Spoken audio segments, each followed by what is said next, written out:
13 heures, 13 Hours. C'est une histoire vraie ce film. Renseignements pris sur Wikipédia, une fois encore très intéressante la page sur une telle opération, et je me suis contenté de ne lire que la version française. Vous pouvez regarder la version anglaise si vous voulez les plans de l'ambassade américaine avec l'emplacement des interrupteurs et des colonnes d'eau. Il y a tout, je plaisante. Oui, encore un film de guerre, j'abuse, mais c'est aussi la faute des algorithmes qui t'envoient toujours la même chose. Encore plus tu leur dis que tu aimes un film, encore plus on t'en resserre. J'ai longtemps réclamé la touche Surprenez-moi, qui désormais existe sur Netflix. C'est une surprise en mode light. Je vais suggérer la touche Bousculez-moi, bordel, c'est bon, j'ai de quoi tenir debout. On pourrait aussi suggérer la touche Proposez-moi exactement le contraire. Si tout n'est qu'algorithme, facile de trouver l'opposé. J'ai un vieux souvenir de maths avec P et non P.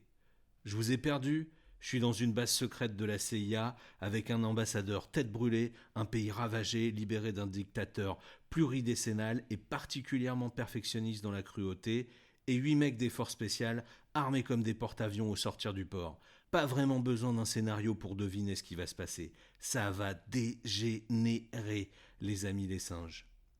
J'avais refusé de voir ce film pour arrêter de m'énerver sur les pseudo-diplomates qui, au nom de la réelle politique, font parfois n'importe quoi au détriment de l'humain et des vies. Ils refusent le passage d'un avion ou deux à basse altitude, histoire de calmer tout le monde à coups de 115 décibels dans la tronche, pour des raisons que seuls parfois comprennent, voire ne comprennent plus. Cette fois, la raison, on la connaît, la base est secrète. Plus personne sur le terrain n'ignore son existence, ni même sa localisation, mais pour les officiels américains, elle demeure.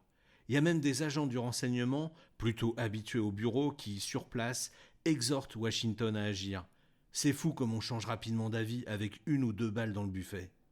Nos super soldiers vont devoir faire sans cette aide, et pourtant, les avions ne sont pas loin.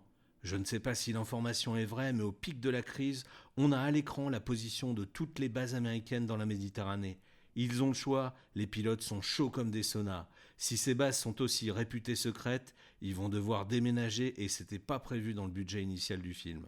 Heureusement pour nous que ce genre de débilité se produit, cela donne l'occasion d'un scénario de film et avec l'expérience militaire de nos personnages, on va avoir de quoi en avoir plein les yeux.